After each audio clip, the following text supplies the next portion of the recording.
മഹാകൈലാസം ഓരോ ഭക്തമനസ്സുകളുടെയും എല്ലാ തരത്തിലുള്ള ഉണർവുകളുടെയും ഊർജ്ജസ്വരൂപ പ്രദേശമാണ് കൈലാസം. മഹാകൈലാസത്തിലേക്ക് പോകുവാനുള്ള ആഗ്രഹം ഒരാളിലേക്ക് ഏത് ജന്മത്തിൽ കടന്നു എന്നൊന്ന് പറയാനാകില്ല. പക്ഷേ പല ജന്മങ്ങളിൽ കടന്നു വന്നിട്ടുണ്ടാകണം. അങ്ങനെ വരുമ്പോഴാണ് ഒരു ജന്മത്തിൽ അത് സാധിക്കുന്നത്. ഇത്തവണ 2025 കൈലാസയാത്ര വിശേഷമായ ഒരുപാട് അനുഭവങ്ങളുടേതാണ് എപ്പോഴും. ഇത് 4ാമത്തെ തവണയാണ് പോകുന്നത്. 2012 ആദ്യ യാത്ര, 2013 2019 മോക്ഷയുടെ നേതൃത്വത്തിലുള്ള മോക്ഷിദാസ് മോക്ഷയുടെ നേതൃത്വത്തിലുള്ള 2 യാത്രകൾ. ഇത് 3ാമത്തെ യാത്ര. എല്ലാറ്റിനും ഇടയ്ക്ക് ഒരുപാട് വർഷങ്ങളുടെ കാലമുണ്ട്. 2013 പോയതിനു ശേഷം പിന്നീട് പോകാനാകുന്നത് 2019, ഏതാണ്ട് 6 വർഷം കഴിഞ്ഞിട്ട്.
2019 ശേഷം വീണ്ടും ഏകദേശം 6 വർഷം കഴിഞ്ഞ് വീണ്ടും അനുമതി ലഭിക്കുകയാണ്.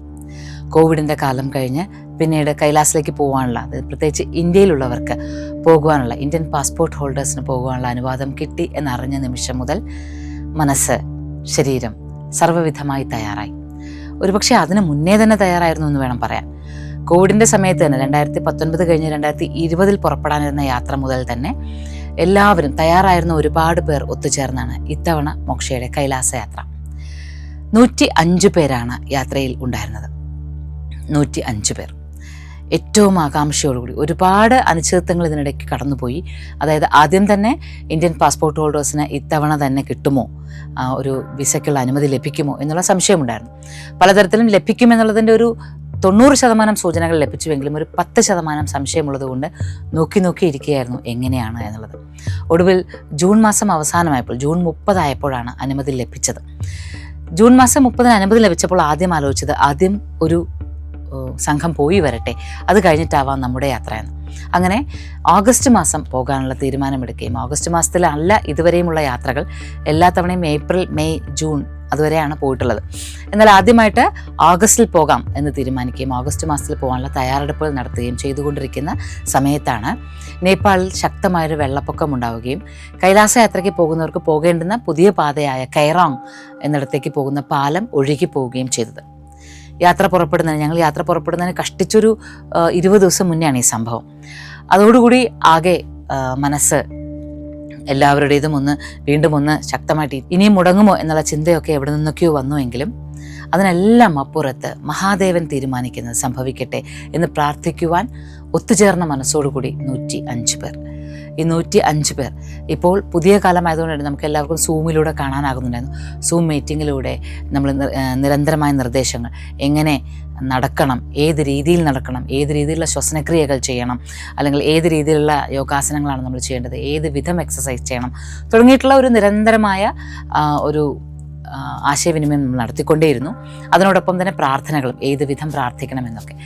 പക്ഷേ ഈ ഒരു കാര്യം വന്നപ്പോൾ എല്ലാവരും ഒരേ മനസ്സോടു കൂടി എന്തെങ്കിലും ഒന്ന് ഭഗവാൻ തീരുമാനിച്ചിട്ടുണ്ടാവും, അതുപോലെ ആവട്ടെ എന്ന് വിചാരിച്ചു. അത് കഴിഞ്ഞിട്ട് പിന്നീട് അപ്പോഴേക്കും തന്നെ ഇന്ത്യൻ പാസ്പോർട്ട് ഹോൾഡേഴ്സിൻ്റെ ഒരുപാട് വിസ അനുമതികൾ കൊടുക്കുന്നതെല്ലാം ഒരുപാടങ്ങ് ഈ ഒരു ഏതാണ്ട് ഒരാഴ്ച കാലം ആർക്കും തന്നെ പോകാൻ പറ്റാണ്ടായിപ്പോയി. ആ സമയത്ത് നേപ്പാളിലെത്തിയ ഏതാണ്ട് 8ഓളം ഗ്രൂപ്പുകൾ തിരിച്ചു മടങ്ങേണ്ടി വന്നു. അവർക്ക് കൈലാസം പോവാതെ മടങ്ങേണ്ടി വന്നു. അപ്പോൾ ഇതൊക്കെയായിരുന്നു സാഹചര്യം എന്നറിഞ്ഞപ്പോൾ ആകെ ഒരു വിഷമം വീണ്ടും വന്നു. എന്നാലും തീർച്ചയായിട്ടും പോകാൻ സാധിക്കുമെന്നുള്ള ഒരു ആത്മവിശ്വാസം എല്ലാവരും ഒരുപോലെ മനസ്സിൽ ഉണർത്തിക്കൊണ്ടേയിരുന്നു.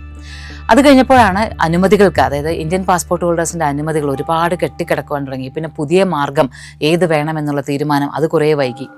ഒടുവിലാണ് അവിടെ തിബറ്റൻ ഓട്ടോണമസ് ബോഡി തീരുമാനിക്കുന്നത് മുൻപ് സഞ്ചരിച്ചു കൊണ്ടിരുന്നത്, അതായത് 2015 നേപ്പാളിൽ ഭൂമികുലുക്കം വന്ന സമയത്ത് ഒരു പാത അടയ്ക്കുകയുണ്ടായി. അതിന് മുന്നേ വരെ എല്ലാവരും പോയിക്കൊണ്ടിരുന്ന ന്യാലം എന്ന വഴി 2015 ഭൂകമ്പത്തോടുകൂടി അടയ്ക്കാനുണ്ടായിരുന്നു. ആ വഴി വീണ്ടും തുറന്ന് ആ വഴിയിലൂടെ കൈലാസയാത്ര അനുവദിക്കാം എന്നുള്ളത് തീരുമാനിച്ചു. അതൊരു വലിയ ആശ്വാസം തന്നെയായിരുന്നു. പക്ഷെ അപ്പോഴേക്കും വന്ന പ്രശ്നം എന്താണെന്ന് വെച്ചാൽ ഏതാണ്ട് ഒരാഴ്ച കാലത്തോളം ആരെയും അനുമതി കൊടുക്കാതെ അത്രയും വിസയ്ക്കുള്ള പെർമിഷന് വേണ്ടിയിട്ടുള്ള അത്രമാത്രം ആൾക്കാരുടെ അഭ്യർത്ഥനകൾ അവിടെ കെട്ടിക്കിടക്കുകയും പിന്നീട് ആ വിസ പ്രോസസ്സിങ് വല്ലാതെ കണ്ട് വൈകുകയും ചെയ്തു. വിടണമോ വേണ്ടയോ, ആ വഴിയിലൂടെ വിടണമോ, അല്ലെങ്കിൽ ഇനി ഇപ്പോൾ തൽക്കാലം ഇന്ത്യൻ പാസ്പോർട്ട് ഹോൾഡേഴ്സിനെ ഹോൾഡ് ചെയ്യണോ തുടങ്ങിയിട്ടുള്ള ഒരുപാട് ചിന്തകൾ നടക്കുന്ന സമയത്ത് എന്തായാലും കൈലാസത്തിലേക്കുള്ള യാത്ര ആരംഭിച്ചതാണല്ലോ, തീരുമാനിച്ചതാണല്ലോ, നമുക്ക് പോകാം എന്ന് ഞങ്ങൾ തീരുമാനിക്കായിരുന്നു. അതിലാദ്യം മോചിദാസ് മോക്ഷയുടെ ഭാഗത്തു നിന്നൊരു നിർദ്ദേശം വെച്ചു, നമുക്ക് പോകേണ്ടി വരും, ചിലപ്പോൾ നമുക്ക് കൂടുതൽ ദിവസം നേപ്പാളിൽ നിൽക്കേണ്ടി വരും, എന്തു തന്നെ ആയാലും പോകാമോ, അതുകൊണ്ട് ഉണ്ടാകുന്ന അധികമായ പണച്ചെലവുകൾ അതെല്ലാം നമുക്ക് എന്തായാലും അത് സഹിക്കാം എന്ന് തീരുമാനിക്കുകയാണെങ്കിൽ പോകാം, അതല്ലെങ്കിൽ നമുക്ക് ക്യാൻസൽ ചെയ്യാം, ഏതെങ്കിലും 2 തീരുമാനങ്ങളാണ് ഉള്ളത് എന്ന് പറഞ്ഞു.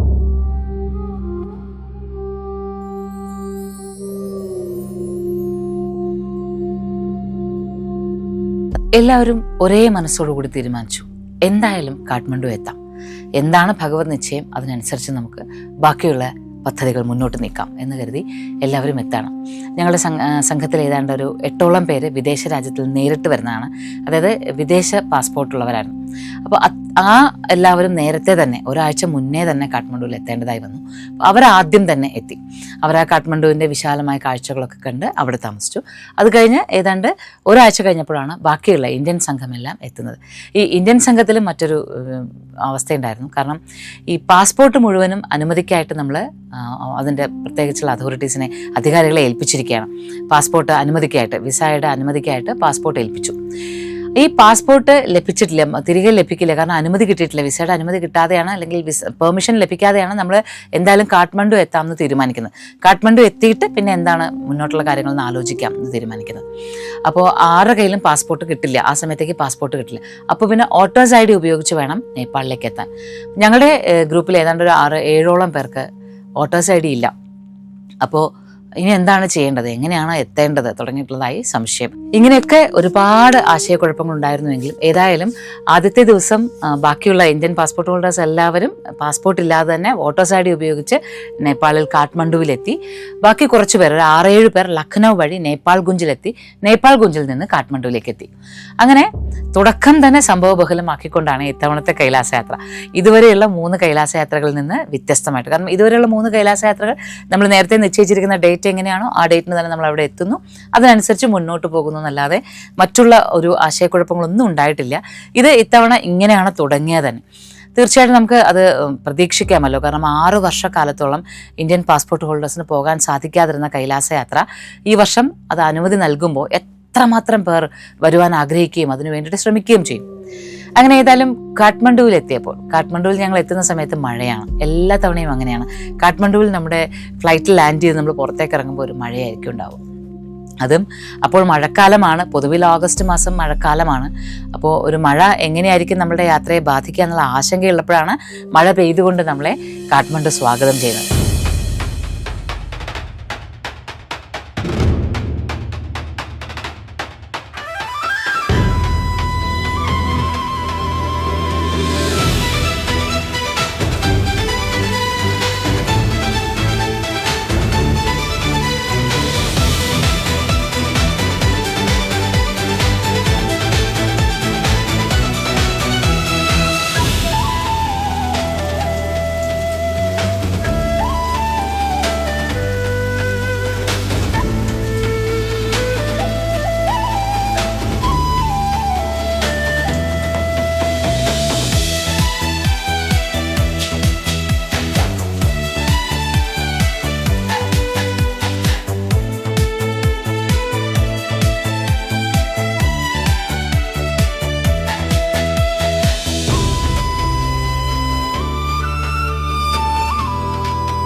കാഠ്മണ്ഡുവിലേക്ക് ഇറങ്ങി എത്തുമ്പോൾ ഒരു കാര്യം പ്രധാനമായിട്ട് പറയണം കേട്ടോ.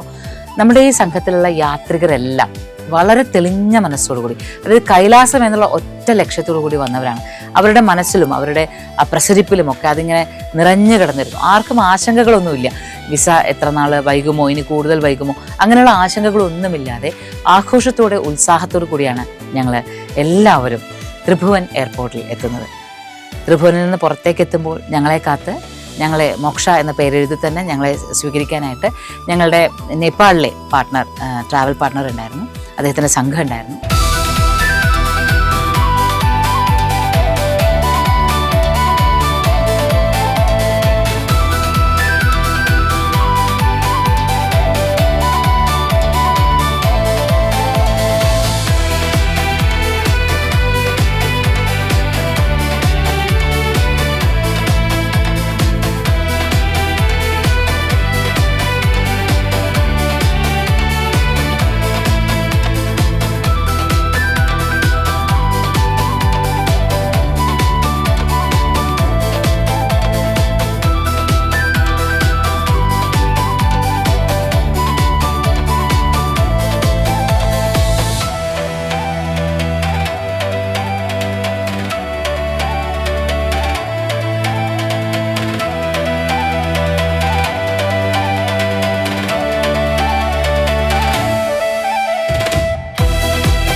പല പല വാഹനങ്ങളിലായി ഞങ്ങൾ ടിബറ്റ് ഇൻ്റർനാഷണൽ എന്ന ഹോട്ടലിലേക്കാണ് എത്തിയത്.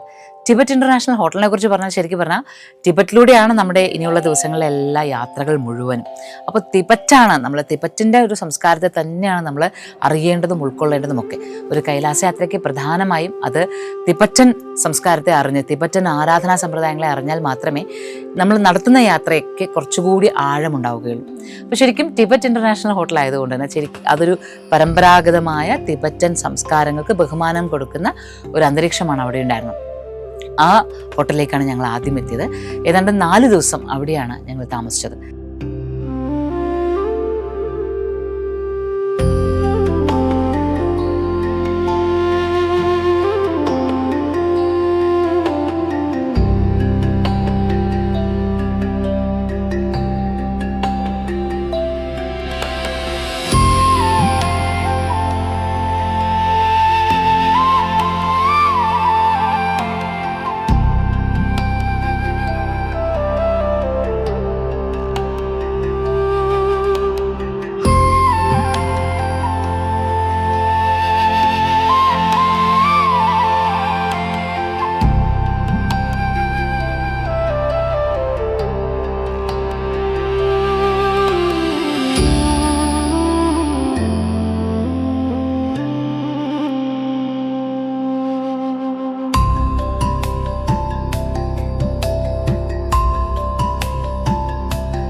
ഈ ടിബറ്റ് ഇൻ്റർനാഷണൽ ഹോട്ടലിൽ തന്നെ ഞങ്ങളുടെ സത്സംഗങ്ങൾ, വളരെ വിശേഷമായ സത്സംഗങ്ങളിലൂടെ പ്രാർത്ഥനകളിലൂടെ ഞങ്ങൾക്ക് ഒത്തുചേരുവാനും ഒരേ മനസ്സാകാനും, പല പല ദേശങ്ങളിലുണ്ടായിരുന്നവർ ഒരേ ഭൂമിയിലേക്ക് എത്തുകയും അവിടെ ഓരോ ദിവസത്തെയും സത്സംഗങ്ങൾ മനസ്സിന് അത്രയ്ക്ക് ഉണർവേകുന്ന രീതിയിൽ ഞങ്ങളെ ശരിക്കും ഊർജ്ജസ്വലരാക്കുകയാണ് ഉണ്ടായത്.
Moksha, Journey to the Self.